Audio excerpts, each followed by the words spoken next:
বগুড়া মহাস্থানগড় মাজার শরীফে কখনো এসেছিলেন? যদিও এসে থাকেন এই ভিডিওটা দেখবেন, আর যদিও না এসে থাকেন তারপরেও এই ভিডিওটা দেখবেন।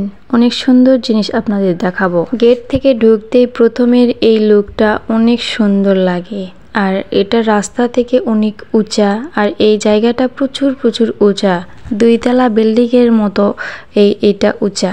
তো এরকম সে প্রথমে রাস্তা দিয়ে ঢুকতেই এরকম সিঁড়ি পড়ে, আর এই সিঁড়ি দিয়ে উঠতেও অনেক সুন্দর লাগে, কারণ চারিদিকে ফুল গাছ, অনেক সুন্দর একটা ভিউ।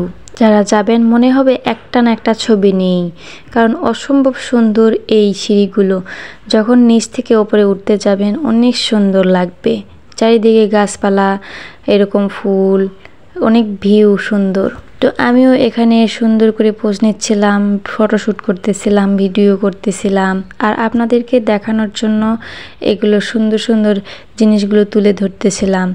আর এখানে দেখেন আরেকটা মাজার, এটা সুলতান সাহেবের প্রধান শিষ্যের মাজার। এরকম এখানে অনেক মাজার আছে, এই মাজারের ভেতর অনেক কবর আছে, সিটামিটি অনেক কবর আছে এখানে। তো সব আপনাদের মাঝে তুলে ধরবো, তাই না টেনে সম্পূর্ণ ভিডিও দেখবেন।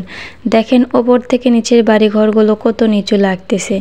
আর এটা হচ্ছে মাজারের ভেতর, আমরা কেবল ঢুকলাম এই মসজিদে, আর মসজিদের লুকটা হচ্ছে এই রকম, আর ভিতরেও অসম্ভব সুন্দর। তবে দেখেন আপনারা খেয়াল করলে বুঝতে পারবেন যে মসজিদ থেকে যেগুলো নিচে রাস্তা বাড়ি কত নিচু, আর এখানে সামনে পড়লো আরেকটা কবর। এরকম অনেকটা কবর আছে এই মাজারের ভিতর। যেখানেই ঘুরতে যাই না কেন এই মহাস্থানগড় ঘুরতে আসার মতো মজা আমার লাগে না। আর এইটাই হচ্ছে যে আসল কবরস্থান, মানে এটাই তো শাহ সুলতানের কবর। এখানেই যে মানুষ দান করে, মূলত এই মাজারের জন্যই মানুষ আসে। এবং দেখেন আশেপাশে কত কবর। আর আমরা কিন্তু এখান থেকে অনেক মানুষ যায় এখানে মুখে ভাত দিতে বাচ্চাদের, এবং অনেক মান্যত পুরা করতে। আর এটা দেখেন জীবন্ত কুয়া, এখানে নাকি শুনেছিলাম মানুষ এই কুয়ার পানি খাওয়ালে নাকি মৃত মানুষ জীবিত হইতো। এটা আমাদের শোনা গল্প, কিন্তু আমরা আসলে জানি না। এটা প্রাচীন একটা জায়গা, অনেক পুরানো একটা জায়গা, তাই এখানে অনেক গল্প লুকিয়ে আছে, বা হয়তোবা শুনেছি পড়েছি, কিন্তু এগুলো চোখে দেখিনি, তাই এটা গল্পই বললাম। আর এখানে গেলে আপনি পাবেন এইরকম অসংখ্য এরকম পাগলা পাগলি, এক কথায় অনেক সময় পাগলা পাগলিদেরও এখানে মেলা হয়। মুখে কত কি লিখে বসে আছে, কাছে কত কি লিখে বসে আছে, আপনাদেরকে দেখানোর চেষ্টা করতেছি, হয়তোবা ক্যামেরায় ওইভাবে দেখানো যাচ্ছে না। অনেক কিছু হাবড়ি জাবড়ি লিখে বসে আছে। বিভিন্ন ধর্মের মানুষও তাদের বিশ্বাস করে এবং তাদের কাছে যায়। তো দেখুন ওই গড় থেকে নেমে আসলাম, কত একটা পাহাড়ের মতো নিচু।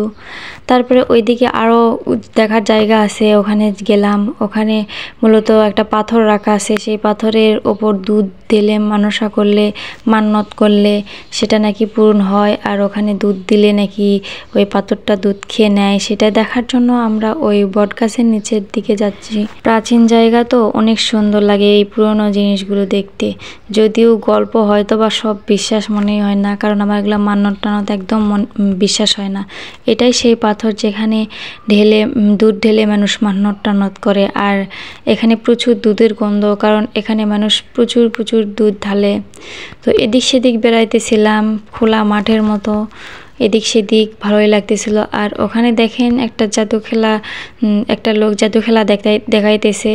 তো এখানে একটু কিছুক্ষণ দাঁড়াইলাম, কারণ জাদু খেলা দেখতেও অনেক ভালোই লাগে। আর এগুলো ছোটোবেলায় অনেক দেখতাম, তাই মিস করতেছিলাম, তাই মনে হলো যে একটু দেখে নেই।